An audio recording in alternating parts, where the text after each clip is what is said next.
Good morning class. आज हम अपना जो फिज़िकल का लास्ट टॉपिक है सॉल्यूशन, आपने वैसे इसका असाइनमेंट भी बनाया है तो आपको समझने में कोई प्रॉब्लम नहीं होगी, बट इसका रिव्यू सा ले लेते हैं। कई बच्चों को प्रॉब्लम्स थी क्या करें क्या नहीं, तो जो टॉपिक्स आपके लिए हैं वो बनाए हैं। तो इसमें पहले आप सॉल्यूशंस शुरू करें। अगर बात करें सॉल्यूशन की तो सॉल्यूशन सबको ही पता है, एक बाइनरी कंपोनेंट से बना होता है। इसमें एक सोलवेंट होता है, एक क्या होता है इसमें सोल्यूट। ये दोनों जब मिल जाते हैं, एग्जाम्पल के तौर पे जैसे हम घर पे बनाते हैं, चीनी और पानी को घोल दो। पानी हम ज़्यादा अमाउंट में लेते हैं, जो ज़्यादा अमाउंट में लेते हैं वो सोलवेंट होता है, जो स्मॉल अमाउंट में लेते हैं वो सोल्यूट होता है। ठीक है, इतना बेसिक हमें पता है। तो अब सॉल्यूशन को एक्सप्रेस देखो, हमने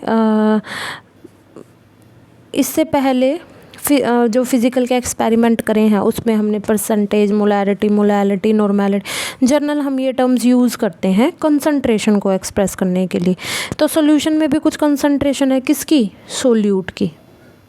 जो सोल्यूट की कंसंट्रेशन है किसके अंदर? सोलवेंट के अंदर, वो हम एक्सप्रेस करते हैं डिफरेंट कंसंट्रेशन टर्म्स के साथ। थोड़ा रिव्यू ले लेते हैं इनका, कौन कौन से आपको थोड़ा बहुत ध्यान रखनी है। परसेंटेज है, मोलैरिटी है, मोलैलिटी है, नॉर्मैलिटी है, ठीक है, फॉर्मेलिटी है, मोल फ्रैक्शन आप इसमें सबसे ज़्यादा याद रखोगे। ठीक है, नॉर्मैलिटी, मोल फ्रैक्शन, पार्ट्स पर मिलियन, इन तीनों के आने की प्रोबेबिलिटी थोड़ी ज़्यादा है क्योंकि जनरली ये यूज़ होती हैं। आपने देखा भी होगा जितने हमने फिज़िकल में एक्सपेरिमेंट करे हम नॉर्मैलिटी निकालते थे। एक हम स्ट्रेंथ की भी बात करते थे, वो यहाँ मैंने मेंशन नहीं करी बट आपको वो भी याद रखनी है। स्ट्रेंथ क्या होती थी? स्ट्रेंथ वेट ऑफ सोल्यूट, आपको इसकी डेफिनेशन आपकी बुक में भी मिल जाएगी। और volume of solution in ml या लीटर मिलीलीटर इन 2000। ठीक है, तो strength, normality, formality, strength, normality, mole fraction और पार्ट्स पर मिलियन, ये 4 डेफिनेशन आपकी इम्पॉर्टेंट है, एग्ज़ाम पॉइंट ऑफ व्यू से लगा लो या वैसे भी जो जर्नल आप यूज़ करते हो। ठीक है, अब इनके एक्सप्रेशन देख लो जैसा कि आपको स्क्रीन पे दिख रहा है। मास परसेंटेज क्या है? सोल्यूट का वेट और सॉल्यूशन का इंटू 100, क्योंकि वेट परसेंटेज का मतलब ही 100 होता है इसलिए 100 लगाया है। वॉल्यूम परसेंटेज में दोनों वेट की जगह क्या आ जाएगी? बस वॉल्यूम आ जाएगी। ठीक है, उसके बाद आपकी मोलैरिटी सबको पता है, moles of solute divided by volume of solution in litre. ठीक है, जो वॉल्यूम है सॉल्यूशन का और मोल्स ऑफ सोल्यूट। जब मोल्स ऑफ सोल्यूट कैसे निकालते थे हम लोग? मोल्स ऑफ सोल्यूट हम निकालते थे जो भी गिवन वेट है ग्राम में अपॉन में उसका मोलिकुलर वेट, ये क्या हो जाते थे? Number of moles. हम पढ़ चुके हैं ये पहले। ठीक है, तो कई बार क्या होता है मोल्स आपको कैलकुलेट करने पड़ सकते हैं। न्यूमेरिकल पॉइंट ऑफ व्यू से कभी पूछेगा, अगर पूछेगा तो वो भी चॉइस में आएगा, बट कई बार चॉइस नहीं बचती तो आप इजीली फार्मूला लिख के, अगर आपको फार्मूला याद है, आप फार्मूला भी लिख के आते हो और उसमें वैल्यू पुट कराते हो, तब भी आपके हाफ मार्क्स कहीं नहीं गए। 2 नंबर का क्वेश्चन है तो आपको 1 नंबर पक्का मिलेगा, छोड़ने से तो बेटर ही है। तो आप इनके फॉर्मूलाज याद रखो, कोई न्यूमेरिकल प्रैक्टिस करता है तो वो और भी अच्छा है। मोलैलिटी में आपको पता है दोनों टर्म्स, ऊपर मोल्स ऑफ सोल्यूट है मोलैरिटी की तरह, कोई प्रॉब्लम नहीं। नीचे जो है आपका वेट ऑफ सोलवेंट है, वहाँ वॉल्यूम था, यहाँ किसकी बात हो रही है? मोलैलिटी में weight of solvent in kg। ये आपने बड़ी डिटेल में पढ़ी हुई है +2 क्लास के अंदर, बस एक बार रिवाइज हो जाएगी इसलिए मैं करवा रही हूँ। नॉर्मैलिटी में थोड़ा ध्यान देने वाला है क्योंकि इसमें आगे एक नई term number of gram equivalents. अब ये क्या होते हैं भाई? सबसे पहले तो यही बताओ, जो नंबर ऑफ ग्राम इक्विवेलेंट्स है वो होता है weight of solute divided by equivalent weight. ठीक है, ये आपके क्या होते हैं? Number of gram equivalents, weight of solute divided by equivalent weight. अब ये इक्विवेलेंट वेट क्या होता है? इक्विवेलेंट वेट अगर मैं आपको कैलकुलेट करना सिखाऊं, आपने पहले भी कभी देखा होगा, मान लो मैंने HCl ले लिया। ठीक है, अब HCl का वेट आपको हो गया 35.5 ही होता है, 1 ही होता है, तो ओवरऑल 36.5 हो गया। ठीक है जी बात। अब इक्विवेलेंट वेट कैसे निकालें?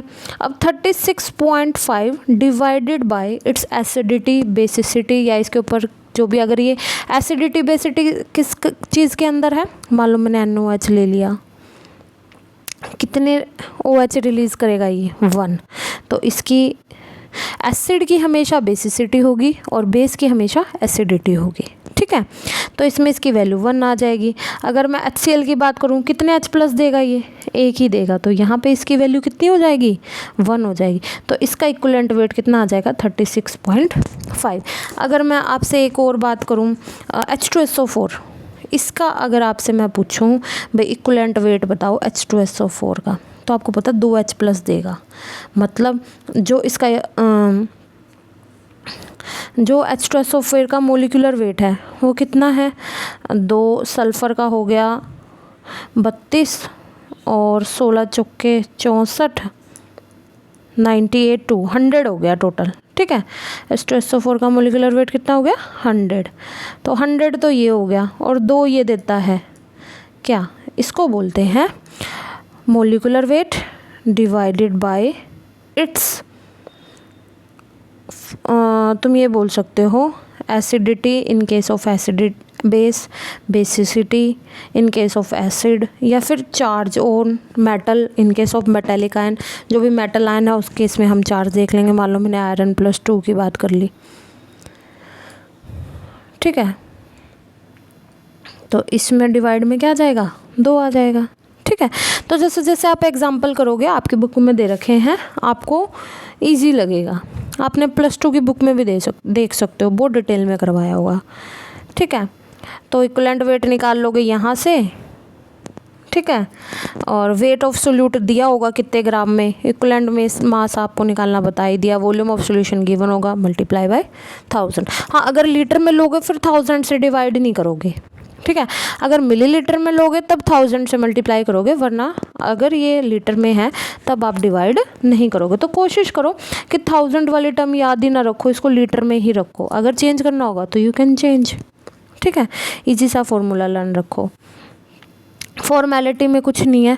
Number of formula mass of unit. Formula mass का मतलब जो भी आपको, जैसे NaCl वगैरह है जो सोल्ट होते हैं ना, उस केस में हम फॉर्मेलिटी जो अलग अलग मॉलिक्यूल की फॉर्म में एग्जिस्ट नहीं करते, कॉपर सल्फेट है, NaCl है, ठीक है, जो सोल्ट है, उस केस में हम क्या यूज़ करते हैं? फॉर्मेलिटी, ठीक है। आयनिक सब्सटेंस है जितने भी, उसमें हम क्या यूज़ करते हैं? फॉर्मेलिटी, ठीक है। Number of formula mass unit का मतलब है कि आपका जो उसका और डिवाइडेड बाय वॉल्यूम, मतलब जो भी मास है NaCl का वही उसका फॉर्मूला मास यूनिट है। जैसे 11 होता है सोडियम का, CS क्लोरीन का 35.5, दोनों को ऐड कर दो तो वो number of formula mass of solute हो जाएगा, ठीक है। तो उसके बाद है आपका mole fraction. Very very important. आपको पता है जिसका मोल फ्रैक्शन निकालना है, मान लो 2 कंपोनेंट है, एक कंपोनेंट A है एक B है, इसका जो मोल फ्रैक्शन है वो X से हो जाएगा, इसका XB हो जाएगा, ठीक है। तो आपको करना क्या है? बेसिकली XA XB के बाद इसको जब निकालोगे, जिसका निकालना है उसके नंबर ऑफ मोल्स ऑफ ऊपर और टोटल डिवाइड में A + B, क्योंकि हमने टोटल क्या लिए हैं? 2 कंपोनेंट लिए हैं। जिसका मोल फ्रैक्शन आपको कैलकुलेट करना है उसके number of moles divided by total number of moles, वो क्या होगा? आपका mole fraction of particular solute. किसी भी एक कंपोनेंट का B का निकालना है तो B के नंबर ऑफ मोल्स ऊपर आएंगे, ठीक है। एक से ज़्यादा कंपोनेंट होंगे तो एक से ज़्यादा बार निकाल देंगे।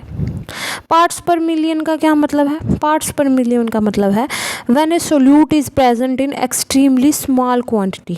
मतलब जब हम उसको और कोई कंसंट्रेशन टर्म में डिवाइड, जैसे अब वाटर वगैरह का हम जो निकालते हैं ना, TDS वगैरह PPM में लिखते हैं उसको, PPM में वो चीज़ें लिखी जाती हैं जो बहुत कम अमाउंट में होती हैं। तो इसमें mass of solute, total mass, solute का मास कितना है दिया रहेगा। मान लो पहले ये देखो कितना कम दे रहेगा, 10⁻³ 0.002 है, इतना ग्राम, ठीक है। हम इतना तो मेज़र भी नहीं करते हैं, फिल्टर पेपर भी इससे ज़्यादा वेट का होता है। और टोटल मास सॉल्यूशन का जितना आपने जितने कंपोनेंट मिलाए हैं मल्टीप्लाई करना है बस में 10⁶ से। क्यों? क्योंकि जो वैल्यू आएगी कैलकुलेट के बाद वो माइनस की पावर में आएगी, देखो, ठीक है, क्योंकि देखो टोटल मास मान लो हमने 1000 लिया था, ये 10 की पावर -3 है तो 10 की -6 हो जाएंगे दोनों मिलकर, इससे ये कट जाएगा, बचेगा कितना 2 ppm। तो ये क्या होगी आपकी कंसंट्रेशन टर्म्स हैं जो आपको क्या करनी है, एक बार रिवाइज। इसमें से 4 मैंने इंपॉर्टेंट बताई है, मोल फ्रैक्शन, पार्ट्स पर मिलियन, नॉर्मेलिटी एंड स्ट्रेंथ, जो हम जनरली यूज़ करते हैं। इसमें अगला एक छोटा सा टॉपिक है फ्यूगिसिटी, एक्टिविटी एंड एक्टिविटी कोफिशिएंट। देखो जब तक बात आइडियल गैस की हो रही थी तब तक हम उसको में जो मेज़र कर रहे थे गैस का प्रेशर P से लिख रहे थे, ठीक है, आइडियल गैस के केस में, क्योंकि आइडियल गैस और रियल गैस दोनों सेम प्रेशर एग्जिस्ट नहीं कर सकती, कुछ ना कुछ तो डेविएशन होती है, हमने पढ़ा ही है। तो प्रेशर ना बोलकर हम नॉन आइडियल गैस के अंदर या रियल गैस के अंदर हम प्रेशर को किससे रिप्रेजेंट करते हैं, फ्यूगिसिटी को। मतलब आप आइडियल में प्रेशर बोल दो और जो हमारी ये है नॉन आइडियल गैस है उसमें फ्यूगिसिटी बोल दो, बात एक ही है, ठीक है। एक्टिविटी, आइडियल में आप कंसंट्रेशन बोल दो और नॉन आइडियल में आप एक्टिविटी बोल दो, ठीक है।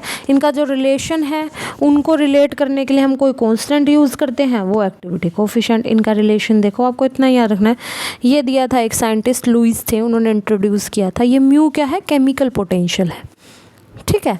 म्यू क्या है, यहाँ पे फ्री एनर्जी का फंक्शन होता है ये केमिकल पोटेंशियल। म्यू को जो आइडियलिटी की डेरिवेशन को आप फिज़िकल केमिस्ट्री में पूरा डेरिवेशन भी करते हो इसके अंदर, जो इलेक्ट्रो वगैरह के अंदर, ठीक है। तो इसमें म्यू जो है वो किसी गैस का है, म्यू केमिकल पोटेंशियल है, प्रेशर से रिलेट करता है जब ये आइडियल गैस है। और अगर मिक्सचर की बात करोगे तो यहाँ पे PI हो जाएगा, क्योंकि PI यहाँ पे कंपोनेंट्स है, मतलब कि इसमें जो पार्शियल प्रेशर है वो कितने कंपोनेंट है, PI कंपोनेंट्स, ith कंपोनेंट्स है, ठीक है। पर अगर आप बात करो रियल गैस की, उसमें क्या हो जाएगा, उसमें आपका प्रेशर की जगह फ्यूगिसिटी आ जाएगा। और ये जो फ्यूगिसिटी होता है इसका प्रेशर के साथ जो रिलेशन होता है, देखो एक सिंपल सी बात याद रखो कि आपको पता है प्रेशर ही फ्यूगिसिटी है, कब, जब गैस आइडियल है। और यहाँ पे कुछ ना कुछ वैल्यू चेंज हो जाती है, कब, फ्यूगिसिटी की वैल्यू कुछ ना कुछ, प्रेशर ही आपका क्या है, फ्यूगिसिटी है। पर अगर आप यहाँ पे कोई ना कोई कांस्टेंट लगा दो, ये कांस्टेंट लगा दो, तो ये क्या बन जाएगी, रियल गैस की। यानी कि ये जो गामा है वो होता है आपका F/P, मतलब जो फ्यूगिसिटी है वो क्या होती है, गामा इंटू P। अगर ये वैल्यू आप 1 कर दोगे तो प्रेशर किसके बराबर हो जाएगा, फ्यूगिसिटी। मतलब 1 का मतलब क्या है, ये गैस कैसे बिहेव करने लगेगी, आइडियली बिहेव करने लगेगी, ठीक है। तो ये है, इसमें आगे भी कुछ बता रखा है कि आप एक्टिविटी को कैसे दिखाओगे भाई।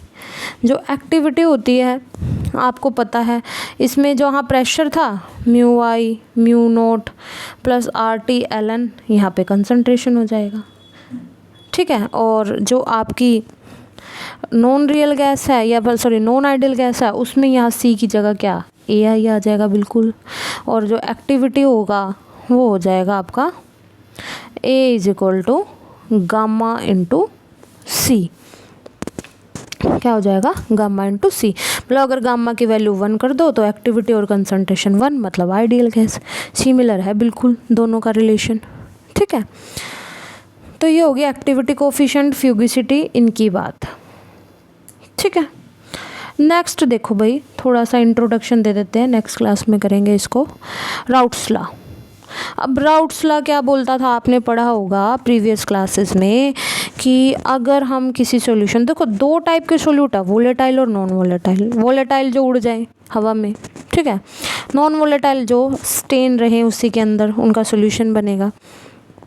ये कह रहा है कि जो नॉन वोलेटाइल सोल्यूट है आपका किसी भी सॉल्यूशन के अंदर, उसका जो वेपर प्रेशर है यानी कि उसको P मान लो, वो डायरेक्टली प्रोपोर्शनल है उसके सोल्यूट के मोल फ्रैक्शन के। मतलब कि जो मोल फ्रैक्शन है सॉल्वेंट का, सॉरी सोल्यूट का नहीं सोल्वेंट का, कि जो गिवन प्रेशर है वेपर प्रेशर है सॉल्यूशन का जिसमें नॉन वोलेटाइल सोल्यूट है, वो डायरेक्टली प्रोपोर्शनल है मोल फ्रैक्शन के। ठीक है, इसका कहने का मतलब ये है, अगर आप प्रोपोर्शनलिटी साइन हटाओगे तो यहाँ पे अगर मैं पर्टिकुलर, अगर एक ही कंपोनेंट है तो PA हो जाएगा और यहाँ पे XA हो जाएगा सोल्यूट का, सॉरी सॉल्वेंट का मोल फ्रैक्शन, और यहाँ पे ये हो जाएगा PA नोट। ये PA नोट क्या है? प्योर का, जब कोई सोल्यूट नहीं था इसके अंदर। क्या नहीं था? जब कोई भी सोल्यूट प्रेजेंट नहीं था। ठीक है, ऐसे ही अगर दूसरे कंपोनेंट का निकालोगे तो वहाँ PB आ जाएगा। उसके बाद इसने एक ही का निकाला है, आगे डिराइव भी करा है इसने एक का।